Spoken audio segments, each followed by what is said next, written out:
Funciona uma terapia de casal? Sejam todos muito bem-vindos, muito bem-vindas. Estamos começando mais uma live. Essa live é do programa Casal no Divã, programa em que eu ensino psicólogos o passo a passo para realizarem atendimentos de casais sentindo segurança na sua prática profissional. Eu sou a psicóloga Caroline Trevisan, sou professora universitária, doutoranda em psicologia e realizo diversas pesquisas de casais e famílias. E hoje nós estamos aqui para falar sobre o tema como funciona uma terapia de casal. Sejam bem-vindos. Vou fixar nos comentários o tema da nossa live.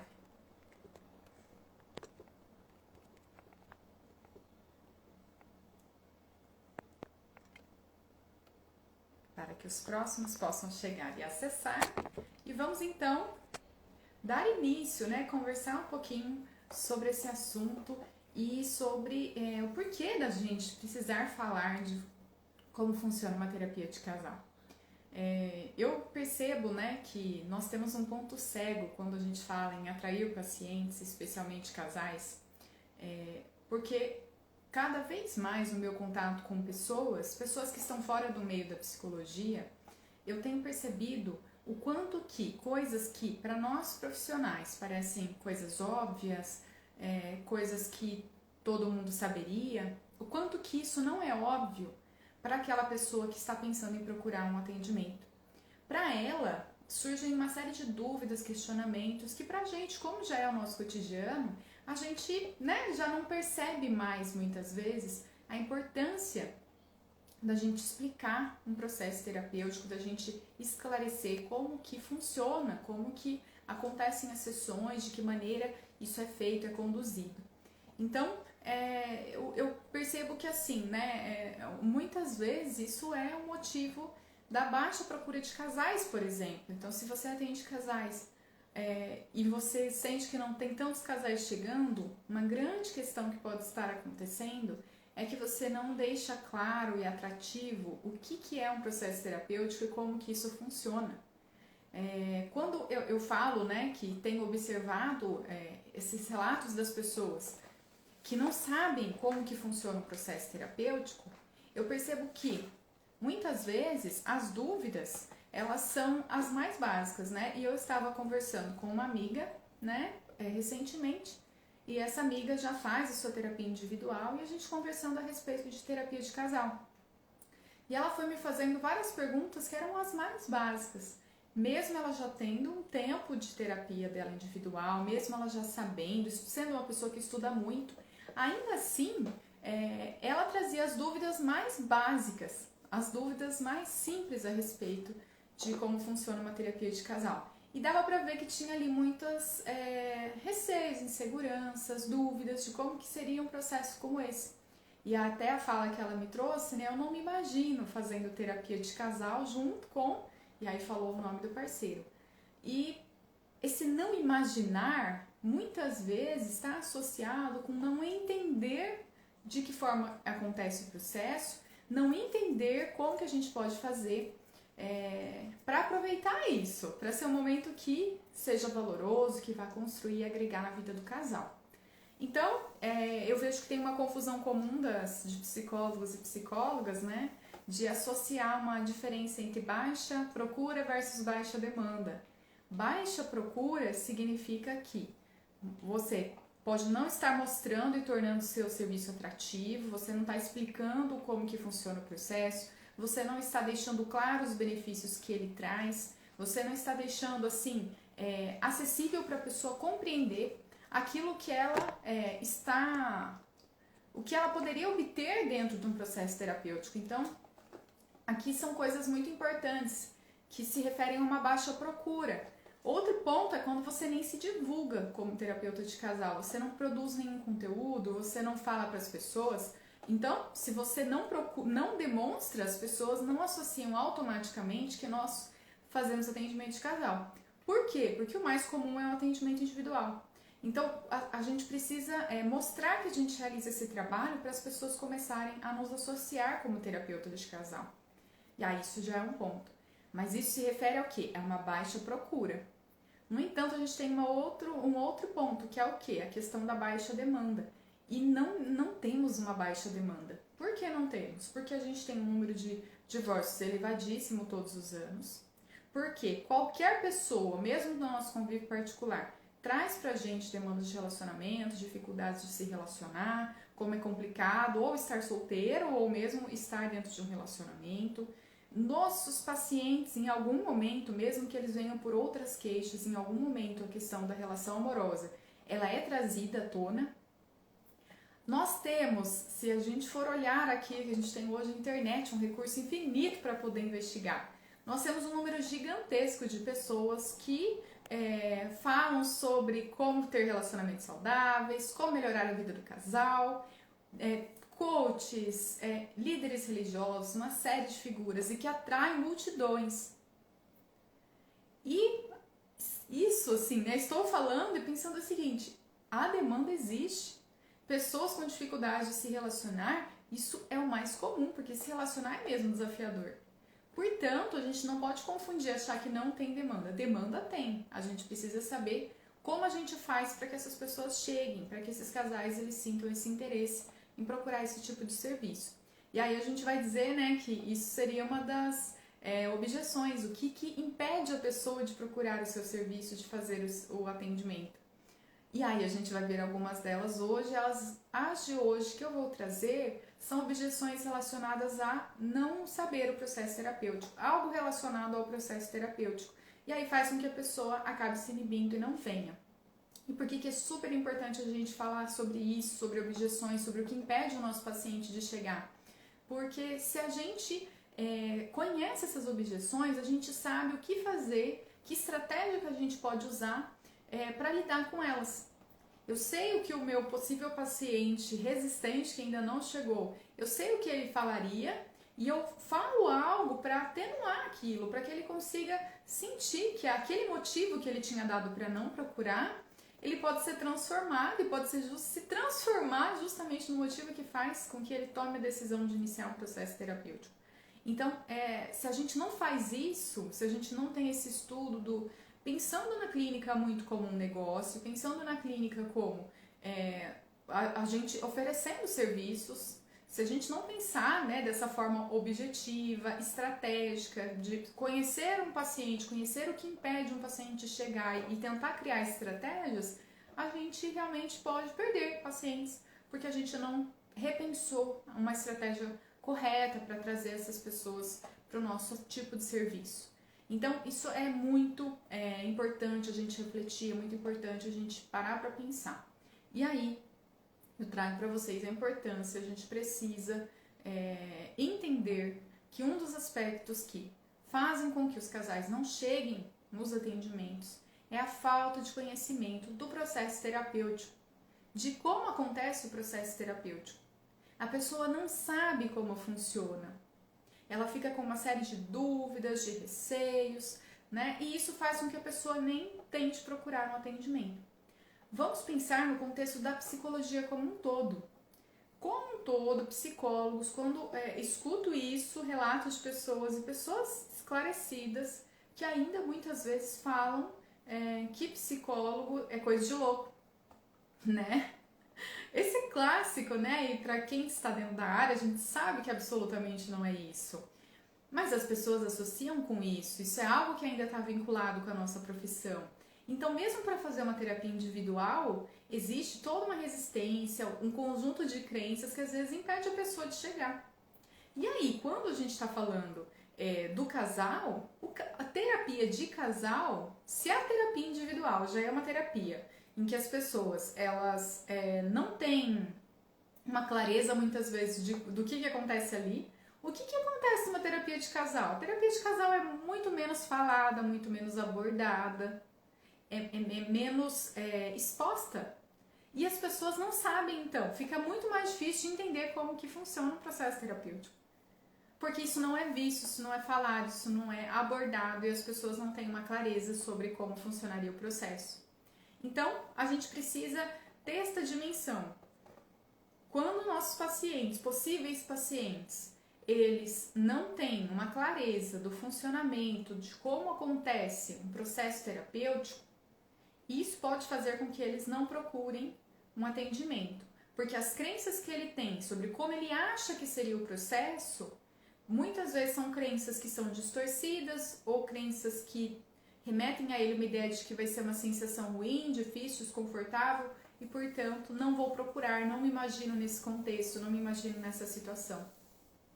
E aí a gente está falando de casal e aí a gente está falando de duas pessoas tomando essa decisão de vir e procurar uma terapia em conjunto.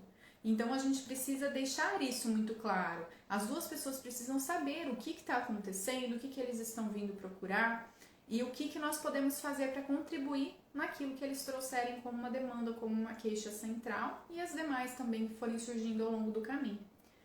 Então, explicar o processo terapêutico, explicar como funciona, é essencial. Eu diria assim, que se você começar a internalizar isso para você, em qualquer tipo de atendimento que você fizer, se você internalizar que explicar, esclarecer como funciona o processo terapêutico com detalhes, isso é uma virada de chave para que você consiga atrair mais pacientes, consiga ter mais clareza para as pessoas e assim elas também confiem mais no seu trabalho e possam vir te procurar.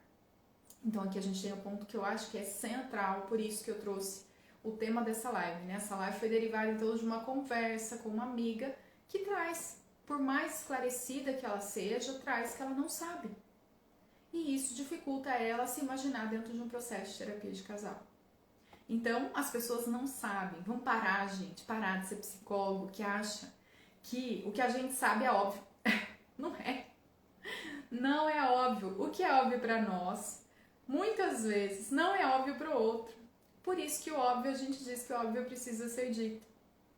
Porque se a gente não esclarece, a pessoa, a gente começa a tratar o outro como se ele soubesse, e essa falta de clareza faz com que a pessoa se afaste. E a gente, acho que tem um olhar muitas vezes ainda, gente, para a psicologia, como se fosse algo muito subjetivo, muito vamos deixar acontecer o momento da pessoa. E claro que existe o momento da pessoa, mas nós estamos falando de ofertar um serviço. Isso é um trabalho, as pessoas pagam, buscam um serviço procurando um resultado com esse serviço. Então a gente precisa se atentar ao que a gente faz para demonstrar o nosso valor, para que as pessoas entendam o quanto que o nosso serviço é valoroso.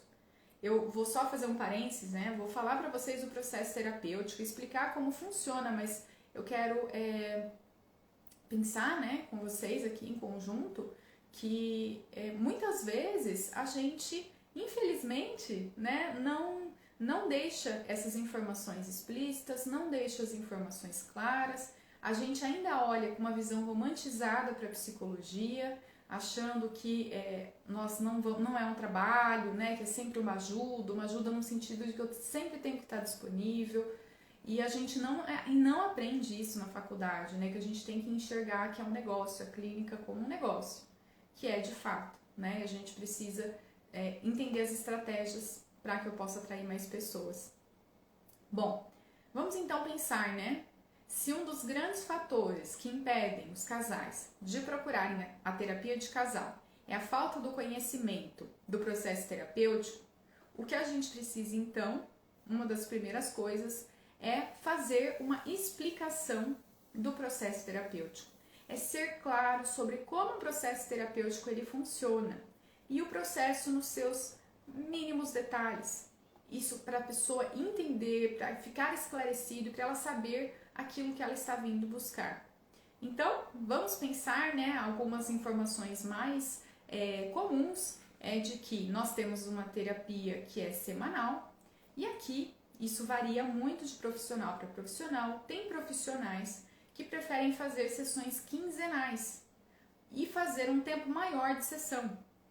E aí, por isso, fazem sessões com espaçamento de tempo maior, de 15 em 15 dias. A minha opção e a minha recomendação é que a gente mantenha o tempo de 50 minutos por sessão e faça sessões todas as semanas, que seja uma sessão semanal. Por quê? Porque quando a gente deixa de 15 em 15 dias, especialmente quando a gente está falando de casais, acontecem muitas coisas na vida do casal. Em uma semana, uma série de coisas acontecem. Muitas vezes até o tempo de 50 minutos parece até que é pouco, né, de tanto que aconteceu, e são duas pessoas falando. Então, como a gente vai permitir que ambos falem sua experiência, o tempo da sessão ele acontece de uma forma diferente em termos de quantas coisas eles vão conseguir trazer, porque aquele assunto em geral ele acaba sendo mais aprofundado, porque a gente olha o ponto de vista de ambos. Então, se a gente espaça e deixa para 15 dias, eu acho que fica muita informação para que a gente veja em um momento, por mais que a gente possa fazer uma sessão de 1h30, por exemplo, ainda assim, a gente tem um tempo muito longo para esse casal estar voltando. Além disso, acontecem situações desses casais faltarem. Então, no momento de 15 em 15 dias que o casal falta, a gente teria um encontro somente na outra quinzena. Então, seria um mês para a gente encontrar o casal de novo. Eu acho que isso dificulta a formação do vínculo terapêutico, no sentido assim, é mais fácil que eles comecem a se desprender do processo sozinhos, ou mesmo sem ter o resultado, mesmo sem ser o momento adequado. Por quê? Porque a gente deixou muito tempo e aí eles já não estão vindo e aquilo já vai desmotivando e a pessoa já não quer procurar. Sabe situação, né? Vou fazer um comparativo, né, de que muitas pessoas relatam assim que a situação religiosa, missa, se a gente vai toda semana e uma vez não vai, desmotiva para ir nas outras. Outra situação, academia. Se você tá numa sequência indo todos os dias e você falta um dia, você tende a faltar mais dias porque você se desmotiva. E quando a gente está falando de um processo que a gente vai ver uma vez por semana e podem sim acontecer faltas, quer dizer, o tempo vai ser tão longo que isso pode gerar essa desmotivação nas pessoas em continuar o processo. Que o tempo já foi passando, aí já aconteceu muita coisa, e aí eles já se afastaram desse processo de reflexão dentro da sessão, e isso acaba dificultando que as pessoas continuem. Claro, não estou dizendo que se você fazer uma sessão de 15 em 15 dias não dê resultado. Isso é puramente uma experiência própria e que eu entendo que para mim funciona melhor. Tem uma outra questão que diz respeito ao tempo da sessão que a gente precisa avaliar também com muito cuidado, porque as sessões tradicionalmente a gente cobra um valor por sessão, considerando a sessão com 50 minutos. Quando a gente tem uma sessão que ela tem uma duração de 1h30, de 2 horas, que também às vezes acontece o atendimento de casal demorar 2 horas, o que vai acontecer? O custo que você vai cobrar dessa sessão, ele precisa ser maior, ele tem que ser correspondente ao valor que você ganha por hora. Então, também tem uma outra questão, porque poderia surgir a questão, e se a gente fizer sessões mais longas toda semana? Por que não? Porque fica o tempo da sessão, ele acaba se prolongando, o valor, consequentemente, ele aumenta também. E acho que é uma coisa importante, né, que dentro de um período de 1 hora a gente consegue manter a atenção naquilo que as pessoas estão falando. Se eu já coloco 2 horas, até o nosso envolvimento de prestar atenção, ele vai exigir muito mais esforço do que a gente atender 1 hora e de repente atender uma outra pessoa. Essa mudança de foco que a gente tem de atender um paciente depois do outro, faz com que a gente, como se estivesse dando uma resetada para começar o próximo. Mas aí a gente faria o quê? 2 sessões seguidas praticamente, se a gente faz uma sessão de 2 horas. O valor teria que ser muito elevado, porque precisa corresponder, você está comprometendo 2 horas da sua semana. E é todo um exercício muito maior de atenção dentro daquele tempo. Então, isso são sugestões, do processo terapêutico, eu estou dizendo como eu faço e como eu recomendo, mas não que exista uma contraindicação. Vai muito, e aqui é uma questão, gente, para ficar muito claro, vai muito dos testes que você vai fazendo ao longo do tempo, do que funciona melhor para você. E aqui a gente está trazendo algumas opções. Outro ponto, a gente falar sobre a questão do combinado, de que em terapia de casal, as sessões são sempre feitas em casal. Então, somente você irá realizar o atendimento se ambos, o casal, vier.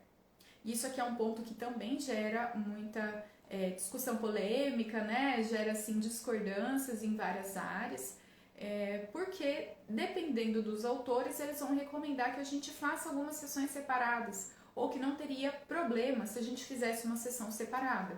Então, fazer uma sessão, por exemplo, com o casal de início, depois uma com um parceiro, outra com outro parceiro, e aí voltar com as sessões em casal. Ou ao longo do tempo, no meio de um processo terapêutico, marcar algumas ocasionais com essas pessoas do casal individualmente. A minha recomendação é que a gente não faça isso.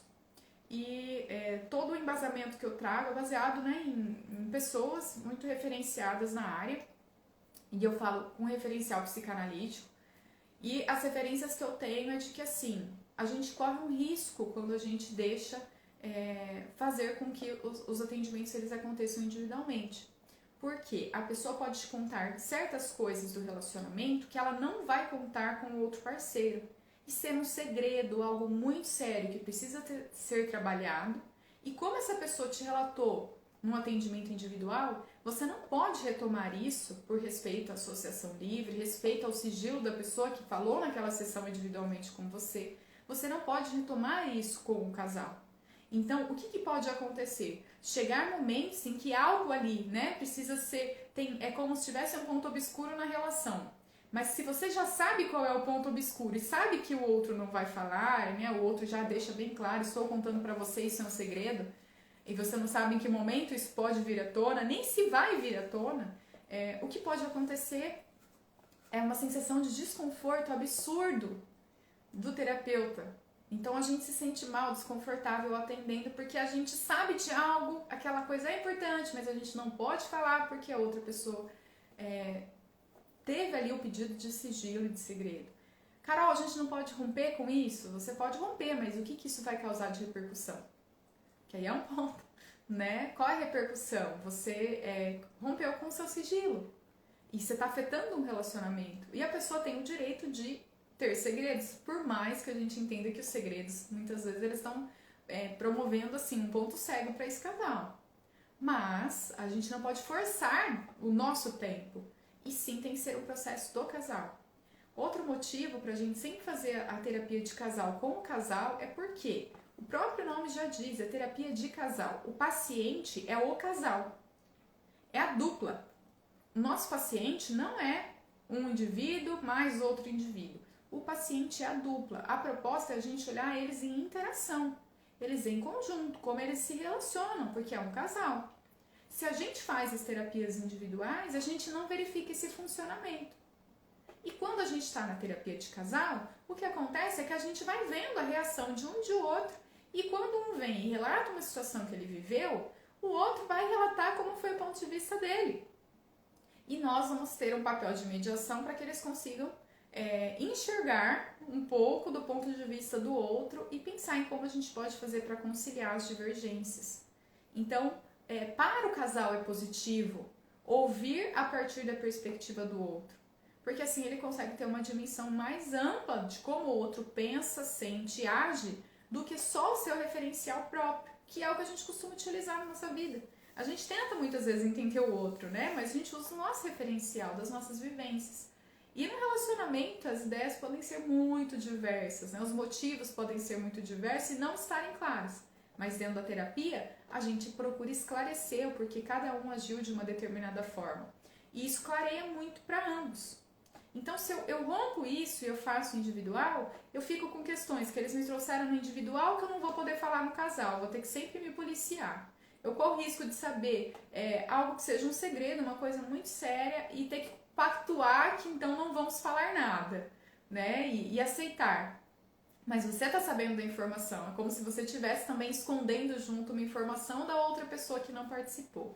Então isso deixa a gente numa situação muito delicada. E aí, para a gente esclarecer isso, né, a gente coloca isso desde o primeiro atendimento. Pede que desde o início, desde o primeiro momento, gente, o primeiro contato, quando a pessoa fizer, a gente já pergunta se é uma terapia de casal que a pessoa está procurando, né? Quando a gente é terapeuta de casal e as pessoas procuram por atendimento, a gente precisa perguntar já desde o início. Qual é, o que você está procurando, que tipo de atendimento você está procurando?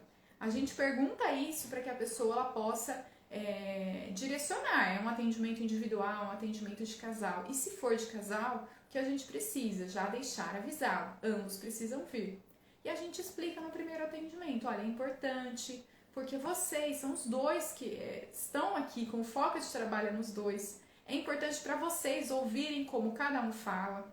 E ao longo do tempo, vocês vão se sentindo mais tranquilos para falar coisas que talvez vocês quisessem, ficam no começo um pouco sem graça de dizer, é um pouco difícil, mas ao longo do processo vai se tornando mais fácil dizer até as coisas que são mais difíceis.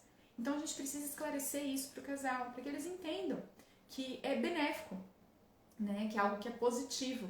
E isso faz com que eles consigam ter uma clareza do porquê que funciona dessa forma. Para eles, né, quem está procurando, gente, o atendimento, tem a referência de um atendimento individual muitas vezes. Então, a gente precisa ir ressignificando que uma terapia de casal, ela vai trazer o casal. Então, isso é um ponto que a gente vai precisar esclarecer para eles e que isso é o importante, é o que realmente a gente precisaria trazer. Lembrando, né, que isso não são regras congeladas, estritas, inflexíveis, mas verifico por um grande número de pessoas e pela minha própria experiência que é muito positivo a gente manter os atendimentos sempre com os casais, ao invés de a gente fazer os atendimentos individuais. Bom, tem uma outra coisa que eu entendo que a gente precisa muito explicar para as pessoas que procuram um processo terapêutico, e isso a gente costuma dizer muito mais numa primeira sessão, mas acho que nada impede a gente de apresentar isso para as pessoas de uma forma geral, divulgação das nossas redes sociais, enfim, onde a gente se posicionar, que é a questão de a terapia consistir em um processo. Então eu preciso esclarecer para o casal que a terapia ela é um processo. Por quê? Tem pessoas que procuram terapia pensando que elas vão passar por um atendimento e já vai estar ótimo. Os problemas já estarão resolvidos. É como se fosse uma consulta médica, né? Assim como a gente pega uma consulta médica, tem uma receita de medicamento, a gente vai embora com a receita, compra o medicamento e espera que uma consulta a gente saia. Às vezes a gente se associa isso com um atendimento psicológico. Eu vou lá uma vez, ela vai dizer mais ou menos o que eu tenho que fazer, eu não preciso voltar. Ou eu posso voltar ocasionalmente, por exemplo, eu vou voltar uma vez por mês. Né? Por que toda semana? Não precisa disso. Então a gente precisa mostrar para as pessoas que é um processo. Por quê? Explicar que as mudanças elas acontecem gradativamente. Porque se demorou todos os anos da vida daquela pessoa e todo o período daquele relacionamento para eles se constituírem como um casal. Então, as mudanças que vão acontecer, elas não são mudanças que são, assim, necessariamente rápidas, ou que eles consigam transformar as coisas porque tem, né, um conselho, uma opinião, que nem é o que a gente ofereceria. Então, o que a gente precisa se atentar é em deixar isso claro, mostrar para as pessoas que nós estamos falando de um processo, mostrar para as pessoas que elas estão vindo e se comprometendo com algo que vai levar um tempo. Carol, né? E aí vem mais uma questão, que também é muito, eu vejo que tem uma dúvida muito comum. Qual que é o tempo total de uma terapia, né, de casal? Qual que é o tempo total? Quanto tempo dura? E a gente não tem uma previsão taxativa, assim como a gente também não tem um atendimento individual. Vai muito da disponibilidade desse casal em realmente se empenhar no processo, em aprofundar mais coisas ou trazer aspectos que são mais objetivos, mais pontuais. Então isso varia de caso para caso. Mas o que eu tenho de experiência é que, em geral, a gente tem um período de duração de um processo terapêutico mais curto até o momento da alta. Isso pensando em pessoas que realmente estão vindo para fazer um processo, que estão dispostas, né? Que não é um foco breve. Ainda assim, a gente consegue fazer as terapias de casal. Geralmente elas têm uma duração menor do que a gente teria numa terapia individual. Porque às vezes as pessoas fazem terapia por anos, né, individual, a pessoa pensa que vai ficar anos fazendo uma terapia de casal também. Não necessariamente, pode ser feito com menos tempo. Pode ser uma psicoterapia breve também, um atendimento de casal breve, então um tempo diferente de sessões. E cada forma de atendimento, ela vai também corresponder a expectativas, porque se eu estou focando num aspecto, né, eu não vou, por mais que aquele aspecto possa mudar todo o restante, eu não posso esperar que as transformações sejam tão profundas quanto envolver-se num processo com mais tempo. Mas, claro, a gente vai considerar que a pessoa estando ali envolvida, o casal, os dois parceiros estando envolvidos no processo, a gente vai conseguir ter um resultado. Pode ser um resultado mais focal, mais conciso, ou um resultado que traga um outro tipo de transformação, às vezes um pouco mais profunda, quando a gente consegue fazer por um tempo maior. Então, esses pontos são pontos para a gente esclarecer para as pessoas, né? Não significa que você tem que ficar anos. Você pode, se quiser, mas não necessariamente, porque a contagem do tempo nas terapias ela é diferente de uma individual para uma terapia de casal. Na individual, é essa pessoa representando para si mesma, refletindo, muitas vezes elas trazendo as experiências dos parceiros e parceiras no ponto de vista delas, mas sem ter esse feedback do que o parceiro pensa, de como ele sente, realmente conseguindo compreender o que aquilo quer dizer. Ela olha muito pela perspectiva dela própria. Então, quando a gente está na terapia de casal, qual que é uma diferença grande? Que o outro está presente, ele escuta o relato, e ele vai também falar alguma coisa a respeito daquilo que está sendo trabalhado, daquilo que está sendo abordado. E, em consequência, o que vai acontecer é que mudanças fora do tempo da sessão, quando elas acontecerem, e foi algo que foi abordado na sessão, ambos conseguem olhar para isso e enxergar cada um movimento um do outro. É diferente uma pessoa tentando se movimentar sozinha e o outro sem ter a dimensão nenhuma de que precisa melhorar o relacionamento, e nós estarmos juntos com uma pessoa que está mediando, né, tendo um profissional que media essa conversa, e aí sim observar os dois empenhados em transformar esse processo, essa vivência. Claro, a gente não está dizendo que é uma garantia e que as pessoas elas vão vir e todas vão ter transformações. Por quê? Porque isso vai depender do empenho, de quanto essa pessoa tem abertura para começar a pensar nesses outros aspectos, para começar a se dispor, a saber, a se envolver, a melhorar, a buscar uma construção diferente no relacionamento. Então isso não depende só de nós terapeutas, depende também dos pacientes, é um papel deles também se empenharem, se envolverem, procurarem ampliar suas visões. Mas, em geral, quando a gente fala da terapia de casal, é um movimento entre as pessoas, é entre, não é só intra, dentro de mim, e às vezes eu reflito isso colocando para o outro externamente, mas o outro às vezes está num outro momento, o outro não olha para suas próprias emoções e sentimentos, então fica uma desconexão que a terapia de casal visa conectar. Então é importante a gente trazer isso e essa questão da duração de um processo e tudo mais. Outro ponto, como que a gente faz uma terapia de casal? O que é melhor, um atendimento online ou um atendimento presencial? Eu entendo que as duas experiências são positivas e que não tem, as duas podem trazer resultados. Vai muito da gente pensar que nós vamos ter que conciliar formas diferentes de sentir e de às vezes se adaptar ou não a uma modalidade, e existe uma própria questão de horário que também é um ponto delicado. Então, quando a gente fala de atendimento presencial, temos pessoas que elas precisam deste contato, deste encontro físico realmente. Não encontro por meio das telas, mas físico, ela ir lá, ela se deslocar no lugar, ela estar ali, né, realmente num espaço diferente, inclusive da sua casa ou de onde ela consiga fazer a sua terapia.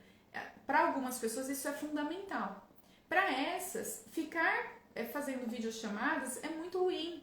Então, o que vai acontecer? Dificulta para elas se envolverem no processo terapêutico se elas não se identificam absolutamente com telas. Então, isso já é um ponto para contar para a pessoa fazer um atendimento presencial. E aí a gente vai ter que ter toda uma logística de combinar um horário que funcione para todos, né? Porque como é um casal, são duas pessoas mais o terapeuta para acertarem esse horário comum que seja possível. Estou dizendo isso porque o atendimento presencial, ele envolve um deslocamento até o local. Então, o tempo, muitas vezes, que você se dedica ao processo, ele acaba sendo, talvez, aumentado em certa parte pelo transporte, o tempo que você vai ter para se deslocar. Quando a gente fala de um atendimento online, a gente está dizendo de um atendimento que a gente vai fazer uma videochamada e a gente vai, nessa videochamada, ver os dois ali do casal participando e conversando por meio de uma tela, por meio de uma videochamada de fato. É um vídeo em que a gente está conversando. Isso tem algumas vantagens que dizem respeito a essa questão da praticidade, poder fazer de qualquer lugar, poder ser atendido por algum profissional que seja de uma cidade diferente da minha, que é muito distante para eu viajar, não compensa. É uma facilidade, às vezes, de encaixar esse horário dentro da rotina, porque eu só compacto aquele horário da sessão e eu consigo fazer as outras atividades antes e na sequência, é só realmente o tempo da sessão, não tem às vezes o tempo de deslocamento.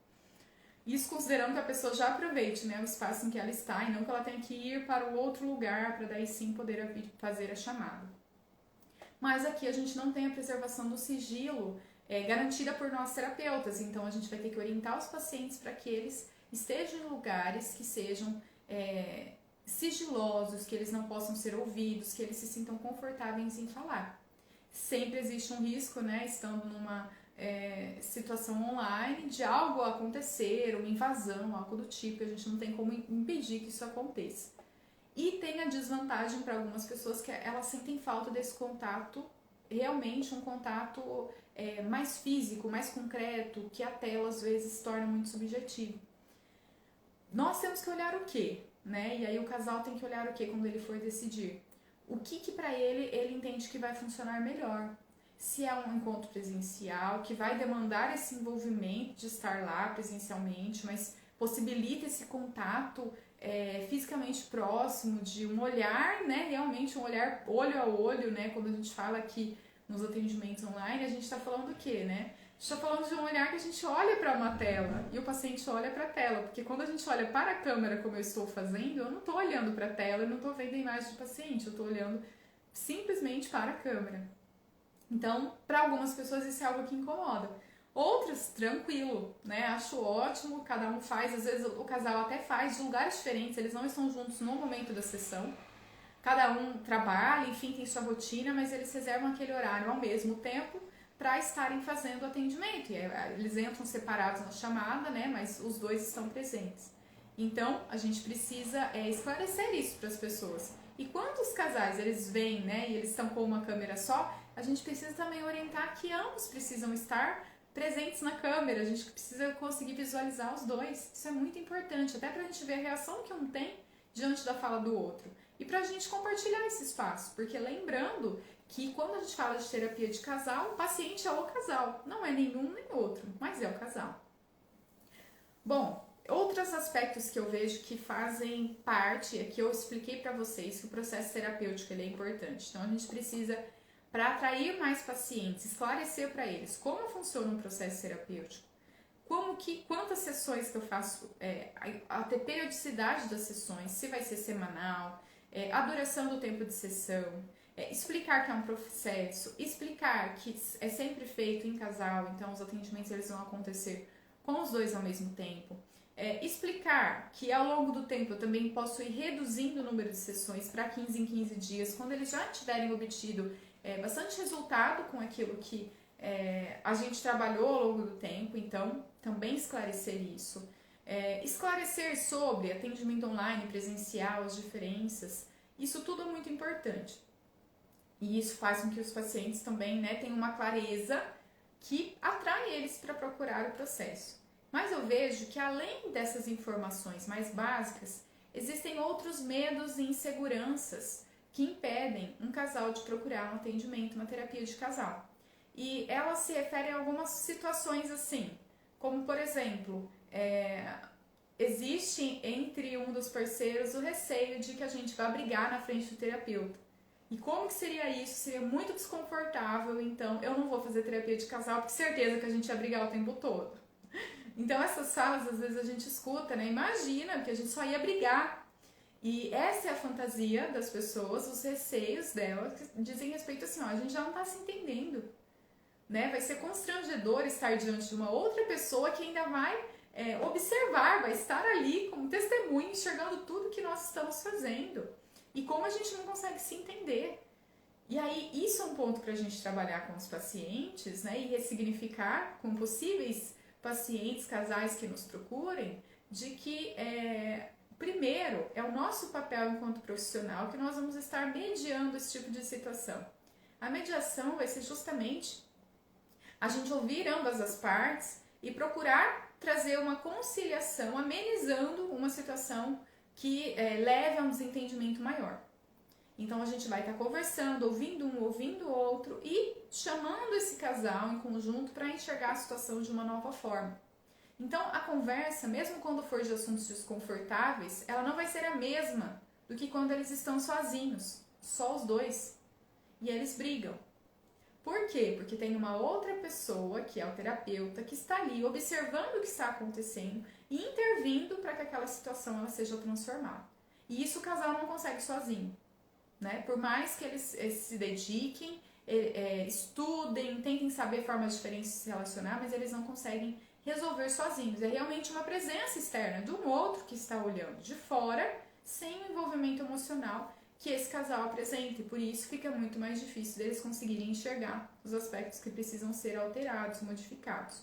Outro ponto é que brigas podem acontecer e isso não significa que é necessariamente algo ruim, porque das brigas muitas vezes é onde saem as questões mais profundas, as mais profundas de como um casal ele vai se relacionar, dos medos e inseguranças do outro parceiro.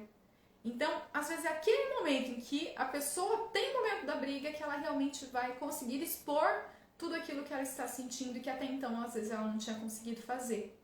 Então, a terapia, mesmo que aconteça uma briga, o que nós vamos fazer é trabalhar para que essa briga se torne algo construtivo, ou seja, para que aquilo que foi dito naquele momento de exaltação, de raiva, de incômodo, ele possa ser pensado, refletido, digerido, e a partir de então, verificar o que a gente pode fazer dentro desse relacionamento. Então, isso é muito importante da gente esclarecer para as pessoas, né? Porque esse medo de brigas e como vai ser, né? E a vergonha de estar diante de outra pessoa e ver que realmente estamos brigando, tudo isso acaba impedindo, às vezes, a pessoa de chegar.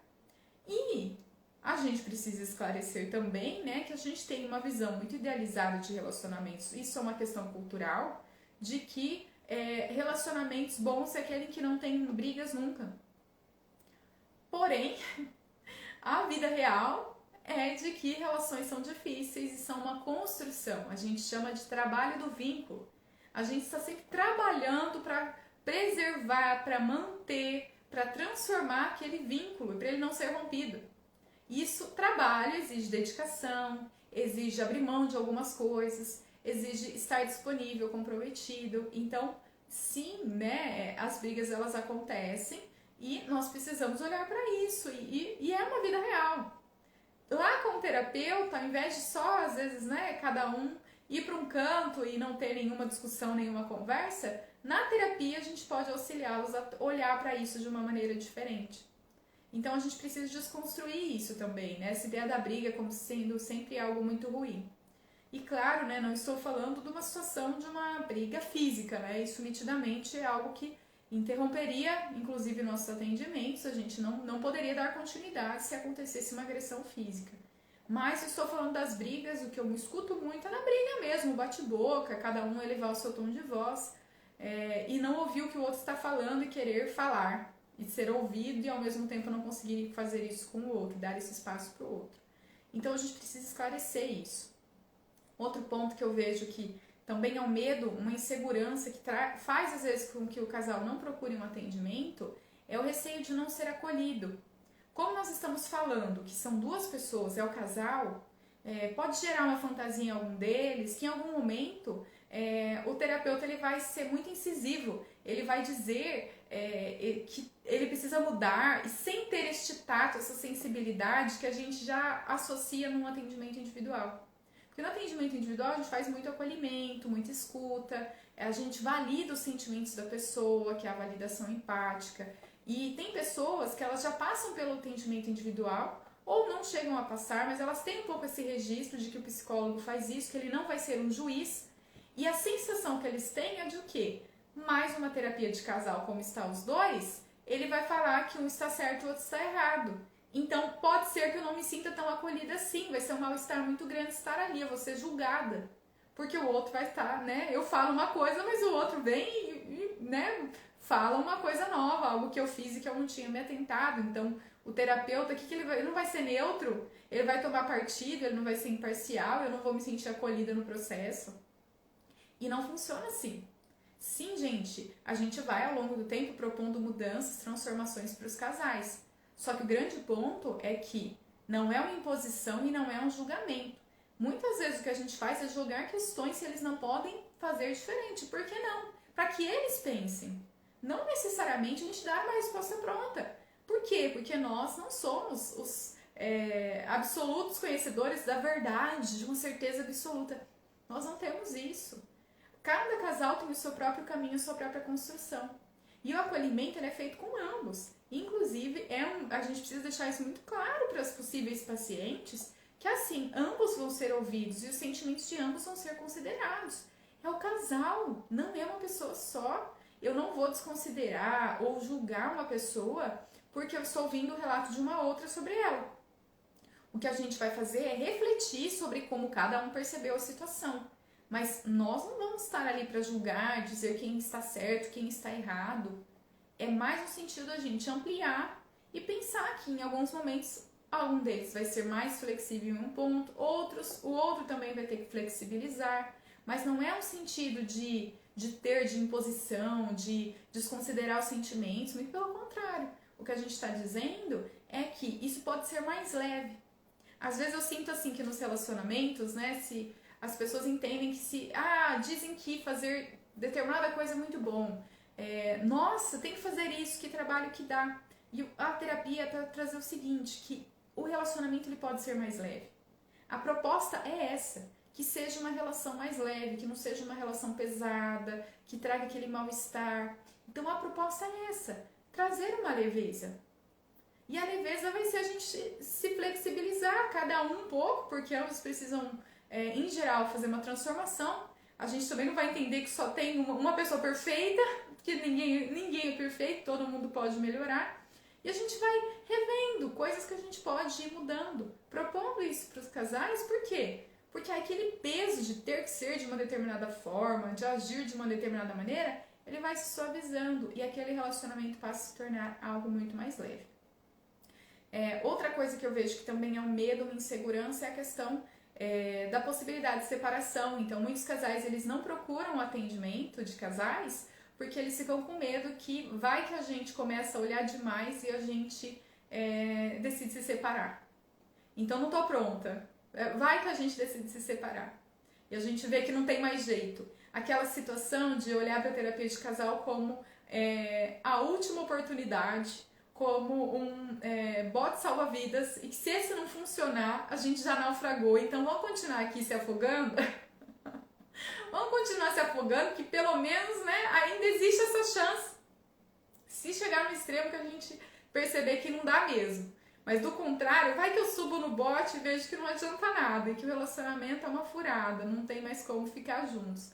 Isso acaba fazendo com que casais demorem muito para procurar o atendimento. O medo de, se a gente for lá e descobrir que a gente não está tendo mais uma ligação em conjunto.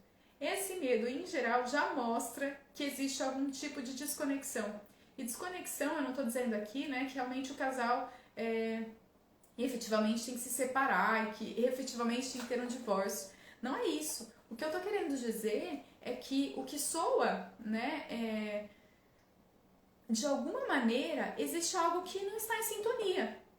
E eles podem encontrar uma nova sintonia. Mas fazer isso sozinhos é muito difícil. E aí, o que acontece, que é muito triste, de casais esperarem ao máximo um momento que eles estão mesmo quase morrendo afogados naquela relação para eles virem procurar o auxílio. E aí, às vezes, já a desconexão ficou tão grande que para gerar uma nova conexão é algo que vai ser muito trabalhoso e nem sempre vai acontecer. E aí sim, né, dá este medo, mas o grande medo a gente precisa ressignificar que assim, estar numa relação insatisfeitos é algo muito ruim, é algo que pesa muito no nosso emocional. Então a gente precisa construir que a ideia de que a terapia ela pode trazer um processo de transformação. Não necessariamente a transformação é se separar, é basicamente a gente rever a nossa relação e verificar. É possível a gente fazer alguns combinados novos, começar a se sintonizar de um jeito diferente que a gente não tinha feito antes, flexibilizar alguns pontos. Será que é possível, se a gente está numa desconexão, uma falta de sintonia, a gente encontrar isso? E a terapia faz isso por quê? Porque ela vai trazer uma visão de uma pessoa externa que vai olhar, não vai estar envolvido emocionalmente com aquilo, como o casal está, e aí ele vai poder trazer essa mediação e essas reflexões.